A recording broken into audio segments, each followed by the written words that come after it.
Honorable Japan Ambassador Saida Shinichi, Ambassador of Japan, Bangladesh Jamaat ইসলামের সম্মানিত আমির জামাত doctor Shafiqur রহমানের সঙ্গে সৌজন্য সাক্ষাতে তিনি আমাদের অফিসে এসেছিলেন। আমাদের সঙ্গে অত্যন্ত সৌহার্দ্যপূর্ণ পরিবেশে জাপান এবং বাংলাদেশের বন্ধুত্বপূর্ণ সম্পর্কের উত্তরণে খুব চমৎকার আলোচনা হয়েছে।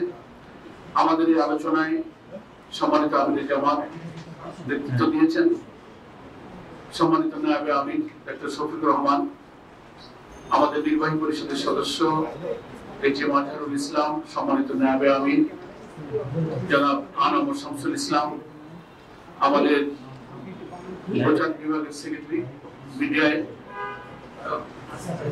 মতিউর রহমান আকন, নির্বাহী পরিষদের সদস্য জনাব মোবারক হুসাইন এবং আমাদের জামাতের ফরেন অ্যাফেয়ার্স অ্যাডভাইজার উপস্থিত ছিলেন। ওয়ালটন আবারও মিলিনিয়ার অফারে ওয়ালটন ফ্রিজ কিনে আপনিও হয়ে যেতে পারেন মিলিয়নিয়ার। মিলিনিয়ার ছড়াছড়ি দেশ জুড়ে, এটা শুধু ওয়ালটনই পারে। সবাই পারস্পরিক কুশল বিনিময় করেছেন। জাপান এবং বাংলাদেশের বন্ধুত্বপূর্ণ সম্পর্কের বিষয়ে সকলেই অত্যন্ত আনন্দ এবং কৃতজ্ঞতা প্রকাশ করেছেন। দুই দেশের মধ্যে যে বন্ধুত্বপূর্ণ সম্পর্ক সেগুলো আলোচিত হয়েছে। আমাদের পক্ষ থেকে বাংলাদেশ জামাত ইসলামের আমির, জামাত ইসলামী তার উদ্দেশ্য, লক্ষ্য, তার কার্যক্রম, স্বাধীনতার পর বাংলাদেশের 54 বছরের ইতিহাসের জামাত কিভাবে এদেশের জনগণের কল্যাণে, দেশ গঠনের কল্যাণে রাজনীতি করেছে সেই সংক্ষিপ্ত একটা ইতিহাস তিনি ওনার সামনে উপস্থাপন করেছেন।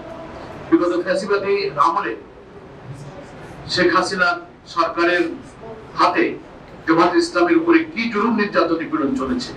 আমাদের নিবন্ধন বাতিল হয়েছে, আমাদের প্রতীক নিষিদ্ধ হয়েছে, অফিস বন্ধ হয়েছে, আমাদের প্রিয় নেতৃবৃন্দকে ফাঁসিতে ঝুলিয়ে হত্যা করা হয়েছে, কারাগারে তারা মৃত্যুবরণ করেছে, রিমান্ড, ক্রস ফায়ার, আয়নাঘর, এইসব ইতিহাসের কথা তিনি তুলে ধরেছেন।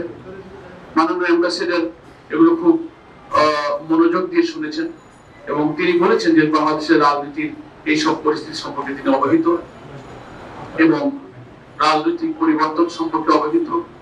বাংলাদেশের একটি অবাধ এবং নিরপেক্ষ নির্বাচনের লক্ষ্যে যে সংস্কারের কার্যক্রম অব্যাহত আছে, ন্যাশনাল কনসেনসাস কমিশনের মাধ্যমে, ঐক্যমত্য কমিশনের মধ্য দিয়ে গুরুত্বপূর্ণ ইস্যুতে যে সংস্কারের উদ্যোগ সকল রাজনৈতিক দলের সহযোগিতা এগিয়ে যাচ্ছে সে সম্পর্কে তিনি অবহিত এবং তিনি কিছু প্রশ্ন করে এসব বিষয়ে আমাদের সংবিধানের পরিবর্তন, সংস্কারের মেজর ইস্যুগুলো কিভাবে আমরা কার্যকর করব সেসব উপায় এবং পথপন্থা সম্পর্কে তার আগ্রহ ব্যক্ত করেছেন। আমরা আমাদের দলীয় পলিসির ভিত্তিতে যে সমস্ত রিফর্ম প্রপোজাল গভর্নমেন্টকে দিয়েছি তার ভিত্তিতে আমরা তার জবাব দিয়েছি।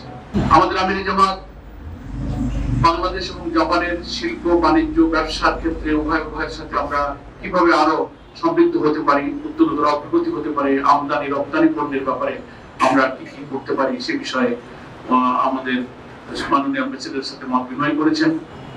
তিনিও বলেছেন শিল্প, বাণিজ্য, জায়গা, এগ্রিকালচার সেক্টর, নানান সেক্টরে আমাদের সম্ভাবনাময় বিনিয়োগের একটা আলোচনা বা দুই দেশের মধ্যে অতি সম্প্রতি অনুষ্ঠিত হবে এবং ইতিপূর্বেও কিছু দুই দেশের মধ্যে এই সমস্ত ব্যবসা বাণিজ্য বিনিয়োগ নিয়ে আলোচনা হয়েছে।